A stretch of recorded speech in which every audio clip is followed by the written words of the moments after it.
On tonight's Wales at 6, the challenges of childcare as the Welsh Government starts pouring funding into local schemes. Will it be enough to help families across Wales? Plus, the GPs are looking for work because they say struggling surgeries can't afford to pay them. I think it's the same for everybody who's in sort of a similar position to me coming towards the end of their training. The last 6 months have been really stressful. Also tonight. Don't get too comfy, girls. This isn't going to take 2 minutes.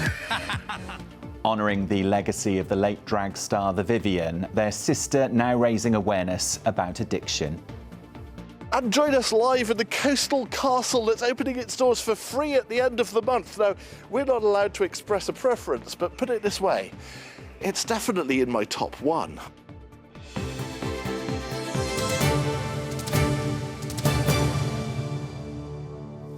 Good evening, I'm Carl Edwards. It's been hailed as a significant step forward in the Welsh Government's push to deliver free childcare for all 2-year-olds. Today, Merthyr Tydfil has become the first local authority to offer paid-for part-time care for this age group in all its nurseries.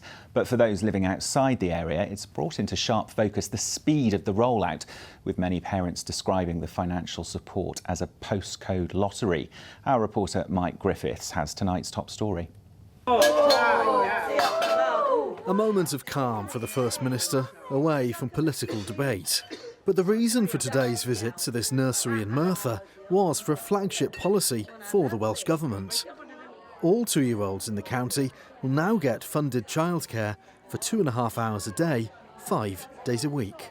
Their social skills, their physical skills, their speech and language skills, all aspects of their development is supported through early years provision. For particularly working parents, it'll support working parents to go out to work. But it's important to note that it's not just for working parents, this is universal childcare provision. Recruitment and retention, we've got a workforce plan that we've put in place, and that is really focusing on how do we get more people into the sector. The Welsh Government says its ambition is to roll this out across Wales, but it's unclear which areas will be next. This nursery near Bridgend, but based in the Vale of Glamorgan, says more clarity is needed. In nurseries, generally your wage bill is about 60 to 70% of your turnover. So any increase in the costs of your wage bill has a massive impact on the nursery's running cost, and from that, childcare costs passed on to parents. Flying start. I love the fact that the Welsh Government want to roll it out to all areas, but it seems to be getting pushed back and pushed back and pushed back. But it needs to pick up pace. The Welsh Government says its phased approach balances funding with the areas that need the most support. We make sure that we have things in train, that we have enough people to provide the service that we want to provide before we announce it. And that's why we do this in a phased way, because we need to train up people who are available and willing and trained, ready to support these children. All under 5s in England are getting 30 hours of childcare. There's a big gulf between what's being offered here in Wales. Well, in England it's an offer. Very often people can't take up the offer because the places are not available. So it's a theoretical offer. Here, it's a real offer. It's something that's very meaningful. Any parent will tell you raising a child is an expensive business. Ministers insist this will help families to juggle working and childcare. But the timescale for doing this across Wales is still unconfirmed. Well, Mike joins me in the studio now. Mike, so when do you think we'll see the provision that we saw in the report just then will be rolled out to other parts of Wales? That's what people are going to be asking. What more can you tell us? Well, I wouldn't want to make any predictions, but there is significant more money being spent this year. The Welsh Government says some £25 million on expanding and improving specifically childcare places in Wales. This has come about from effectively a consensus between not just the Welsh Labour leading the Welsh Government. This was from the Welsh Liberal Democrats who supported the budget in the last year, and previously Plaid Cymru and their cooperation deal had made it something they want to do. So there's clearly a political will to do this, but it will cost money, and also making sure the places are available. Very interesting to hear the First Minister too trying to differentiate what a Labour government in Westminster are doing with what they are here in Wales, and saying, well, theirs might sound better, but ours is better. I think as we run up to the election in May at the Senedd, you'll be hearing more of them trying to make this distinct Welsh case for what they've been doing and what their record has been. OK, Mike, thanks very much for that. Thank you. Next tonight, recruiting high-quality health workers has been an ongoing challenge for the Welsh NHS, with around 5,000 jobs currently unfilled. But tonight, we hear from a doctor who says he's struggling to even find a job due to the financial pressures facing GP surgeries. It comes as a Senedd inquiry heard today that national insurance rises have left general practices in a precarious position. Our health reporter, Katie Fenton, has been listening into that inquiry today. Katie, GPs struggling to find jobs. That might come as a bit of a surprise to people watching at home tonight.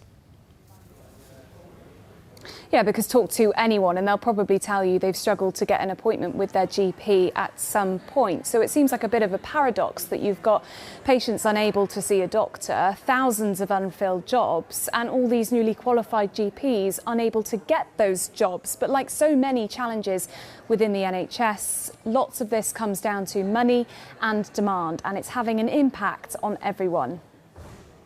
At this point in his 10 years of medical training, Conway felt hopeful about his future as a GP. But despite applying for around 40 jobs since qualifying this year, he's been unable to secure full-time employment. To put it mildly, the last 6 months, and I think it's the same for everybody who's in sort of a similar position to me coming towards the end of their training, the last 6 months have been really stressful. In terms of my experience, in terms of my training, where I am, I should be kind of at my best as a doctor, if you like, and to not be getting sort of the jobs you expected or the salary you expected, it can be quite difficult. Conway has only managed to get part-time work. It means as a qualified GP, he's expecting to earn £20,000 less annually than he did as a trainee. Me and my wife have talked about perhaps moving abroad or moving back to England. It's really difficult to sort of think positively about the future, if I'm being honest. For those who do find work, the challenge is different but no less severe. A recent survey found almost 9 in 10 feel unable to meet patient demand. A key focus for Wales' leading GP representatives giving evidence to a Senedd inquiry today. That extra bit of time to do a quality job makes you feel like a good GP, like you're doing the job that you trained to do. And we've lost that a bit. Now the big worry with retention is GPs in the first 5 years of post-qualification, and they're burning out really early. On the surface, the solution seems simple: hire more GPs. But that costs money. And practices say resources have shrunk since last year's rise in national insurance contributions. It's a crazy situation currently. We're seeing new GPs being trained and coming through the system, but the practices don't have enough finance in order to employ them.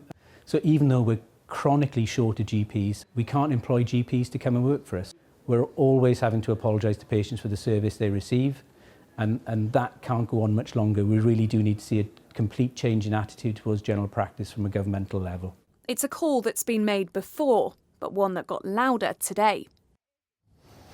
Yeah, so Katie, what are the Welsh Government saying in response to all this? Well, increasing national insurance contributions was a UK government decision aimed at easing pressure on public services. And although GPs work with the NHS, they are private employers, which is why they've been affected by that decision. But the Welsh Government is in charge of funding, and it said very little today because it says it wants to wait until the inquiry going on here delivers a report. But it does insist that it is committed to helping the NHS provide its services. Negotiations between the governments and GPs on what next year's funding will look like are still ongoing. Now, Wales has lost around 100 surgeries over the last decade, and there will be patients watching tonight who felt the impact of that and feel, how can things get much worse? Well, I'm afraid to say that the message today was that they can and will if things don't change. OK, Katie, live for us there at the Senedd. Thanks for the update. A community dining charity says they need more volunteers after a slump in those helping them. Food Cycle run weekly community meal events in Cardiff and Newport to help those struggling with hunger. But the charity says they need more people to offer their time or it risks being unable to continue helping those in need. Issa Farfor reports. In this small kitchen, compassion outweighs space, as volunteers come together prepping, chopping and cooking to provide meals that feed an entire community. But they need more volunteers like these to keep meals on the table and to reach even more people in need. At this time of year, we always see kind of like a decrease in the amount of people that are available. Last year in Wales, we served 4,500 community meals. It might be the only time in the week that people get to talk to somebody else and just have that connection and have a nice warm meal. So it's a real community here, and we just need more volunteers all the time just to keep that going. For many of the guests here, this place offers not only food, but also friendship and support. Well, I have nothing. I'm on the streets, do you know what I mean? I live in a tent, do you know what I mean? So it's all I've got really once a week, do you know what I mean? You got free food, cost of living. Here's your food. Oh, thank you very much. Sweet potatoes. Thank you very much. Across England and Wales, Food Cycle says it needs to fill almost 10,000 volunteering slots this summer, as demand for free meals has risen by almost 20%. So the project's almost entirely volunteer run with a bit of support from the national charity. So without the volunteers, we literally can't do it. So we need cooking volunteers, we need people to come and do the washing up, we need people to pick up the food for us, and we need people to help serve the meals and make the guests feel really welcome, so make teas, coffees, that kind of thing. Food Cycle says just a few hours a month can help. It's like a family, so not just the volunteers, but also the guests who come each week. So sometimes we have new people, but also we have a lot of people who come each week. So I get to speak to them, hear about how their weeks have been. We all get to have a meal together. So we serve the meal, but we also join in and eat as well. So no, it's really, really lovely. And now it's the time for me to join these guys for some soup. And the hope today is that more people will step in to help feed not just bodies, but spirits too. Amazing, warm and delicious. Isa Farfour, ITV News in Cardiff.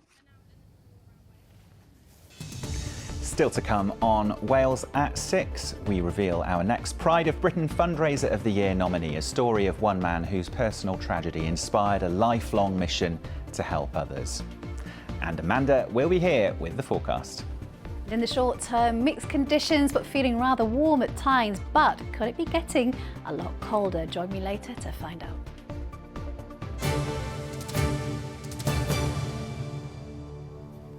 But before that, an investigation into a sewage-like smell at a Conway beach is ongoing after complaints from residents and locals over the past week.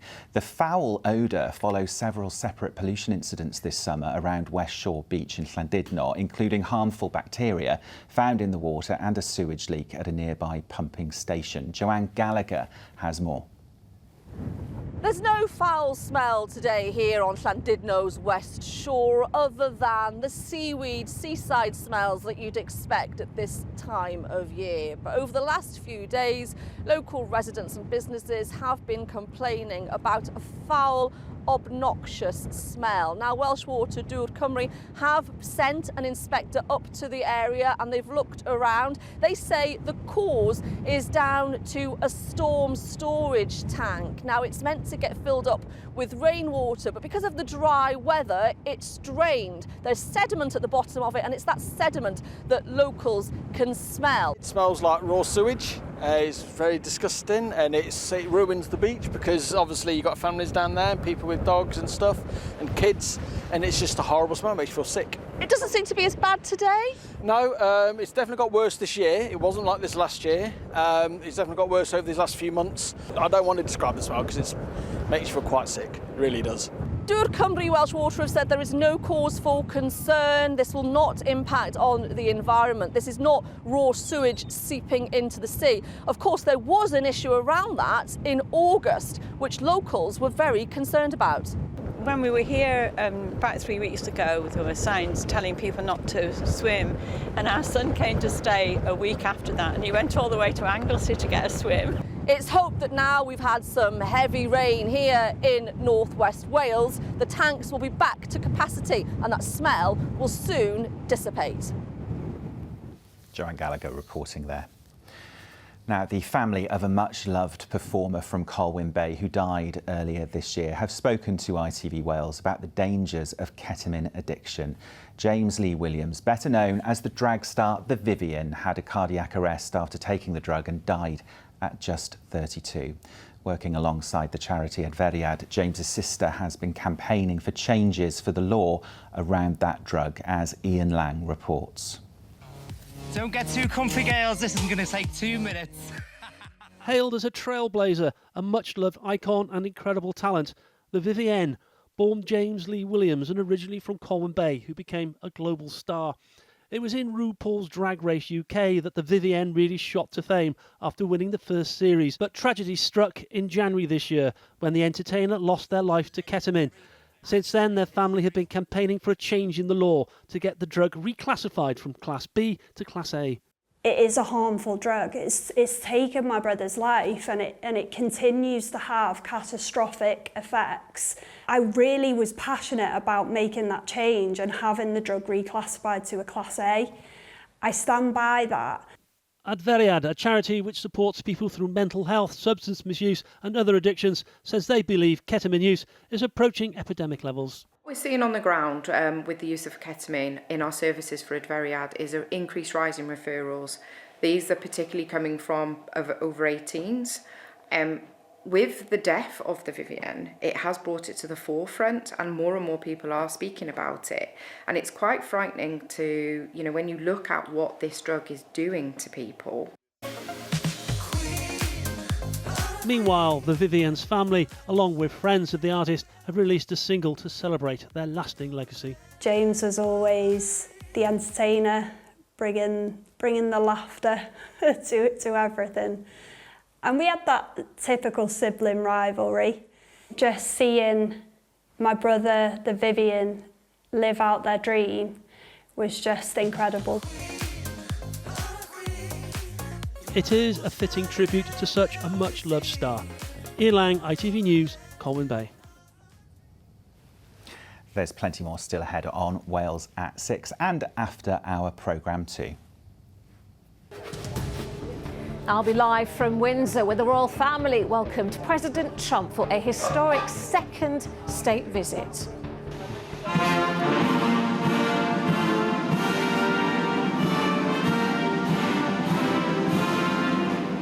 The President and the First Lady Melania were greeted by the King and Queen for the royal occasion, but all behind the castle walls. This was the closest the public got to the pomp and pageantry inside. Also on the programme, the Met's prime suspect in Madeleine McCann's disappearance is out of jail in Germany. Plus, inflation remains steady, but the cost of food is surging. We look at why and what it means for interest rates. All that and much more at 6:30. But before that, we turn our attention to another fantastic ITV Wales Fundraiser of the Year nominee, the story of one man whose personal tragedy inspired a lifelong mission to help others. When Kenneth O'Leary's young son Max was diagnosed with leukaemia 15 years ago, Kenneth's world was turned upside down, of course, but with the support he received and with Max not only surviving but thriving, Kenneth found a way to channel his energy into raising more than £150,000 for charities competing some of the toughest marathons across the globe. In his own words, here's Kenneth's remarkable journey.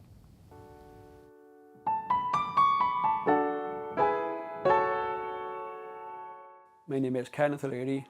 I'm a passionate fundraiser, passionate runner, and most importantly, passionate about making a difference to people's lives.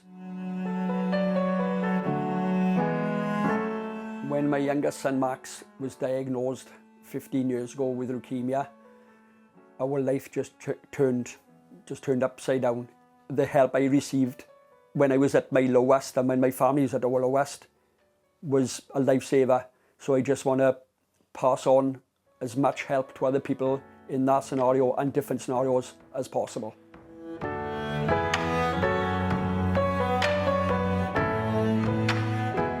I have run numerous marathons all over the world, and they're all meaningful, every single one.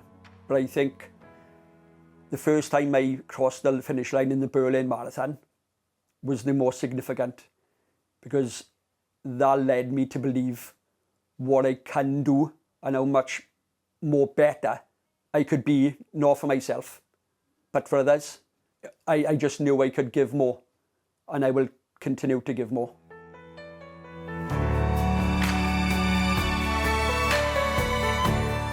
Boston Marathon, New York Marathon, the Chicago Marathon, which I've done twice, London Marathon, which I've done 8 times, the Berlin Marathon, which I've done twice, the Tokyo Marathon, which led to the 6th major marathon, which then led to the 7th major marathon, Sydney.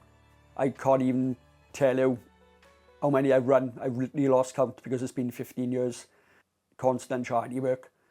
I've raised over 150,000 on Just Giving, but it drives me, knowing what I've achieved for the charity, not for me, drives me forward, and that's what drives me to the finish line every single time. Every time. Kid, come on! You got it, man! Come on!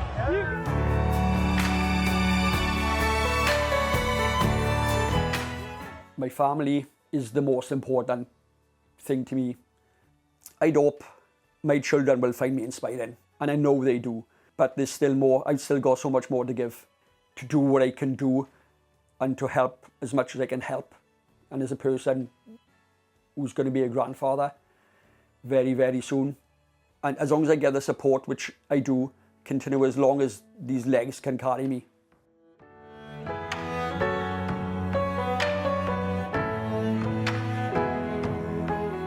If you can do it from the heart, which is where I do it, and if you care enough, you can achieve anything.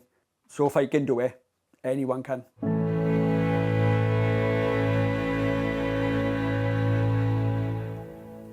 Another fantastic nominee there. Now, with more than 400 castles across Wales, it can be hard to pick a favourite, can't it? But very few have as striking as backdrop as Harlech Castle overlooking the Irish Sea and the mountains of Eroe. This 13th century fortification is designated as a World Heritage Site, and this month visitors have the chance to get in for free.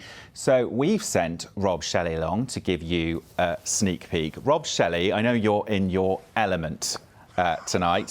Tell us more, because castles don't get much older than that one. I know, 700 years worth of stone history. I mean, yeah, Wales, as you were saying, Carl, has absolutely no shortage of beautiful, picturesque places, but poets and painters seem to have been drawn to Harlech, and for particularly good reason, as you can see. This place has something. If you could talk about stones having charisma, these certainly do. And actually, one of the great things is September's been Open Doors Month from Cadw. Right at the end of the month, last weekend of the month, you can get in through these open doors for absolutely nothing. So I'm off to meet someone with the coolest job title in Wales. Kerry, you are head custodian of the... You also have the world's coolest work key. I do, yeah. You don't want to lose that because it's the only one. It is the only one. And we get locked in, apparently. Yes, yeah. Open doors, end of the month. Yeah. You get in for nothing. I mean, it's worth the admission fee, but even is it popular? Yes, it's very popular. Throughout the 2 days, the 27th and 28th of September, we have free guided tours as well. So not only do you get in for free, you get to hear the history behind this amazing monument. Well, it must be lovely as well, seeing people who've come here for the first time, their reaction, because it kind of looms this place. It guards the Cambrian coast, doesn't it? Yeah, it's very imposing, and it's probably one of the most dramatic settings of any of these caddy sites. Well, you can live out your own romantic ideas in the middle of this, but it does have an atmosphere. I mean, we've got the castle to ourselves at the moment, just us and the jackdaws. Yes, yeah, who want us to leave so they can have their home back. And we found out the collective noun is a clattering of jackdaws as well, which I love. Are you ready for the onslaught at the end of the month? Yeah, we're always looking forward to it because it's nice to see all our visitors. They play an essential role in helping us protect and celebrate Welsh history. Well, you know, they are the latest incarnation of all the lives that have been around here. Kerry, have a wonderful time at the end of the month. The great thing about Open Doors is It's been opening so many doors, from tiny churches to massive castles like this. And let's face it, right now, the news is being made by a gentleman from America who's having a visit to a castle himself. So why not have your own state visit? You can even apparently buy a tiara in the gift shop. You may need to bring your own brass band and don't arrive by jumbo jet. But apart from that, you can have the full state visit experience here too. Rob, Shelley, you love your job. Great to see, and don't go copying that key. Thank you. It's time for us to look at the weather now with Amanda. Today's forecast, blue skies, followed by a spread of hot and cold plates. TUI sponsors ITV Cymru Wales weather.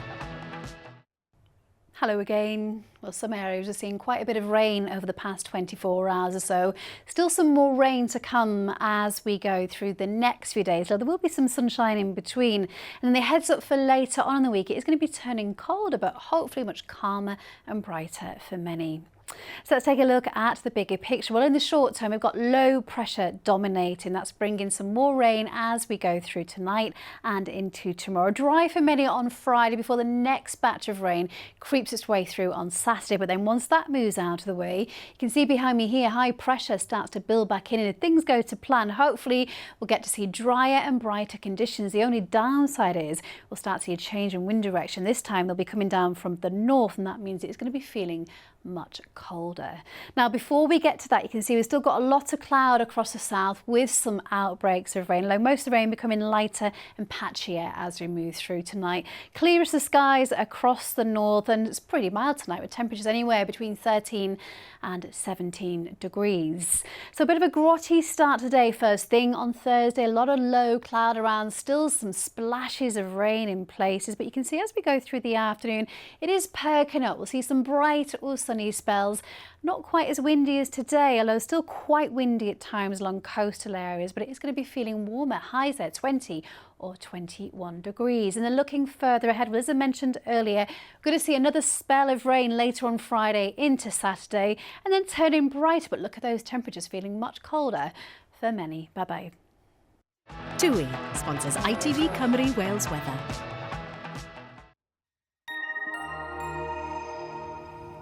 And that is Wales at 6. Liam has your late headlines after news at 10 from all of us here. Have a good night. Bye-bye.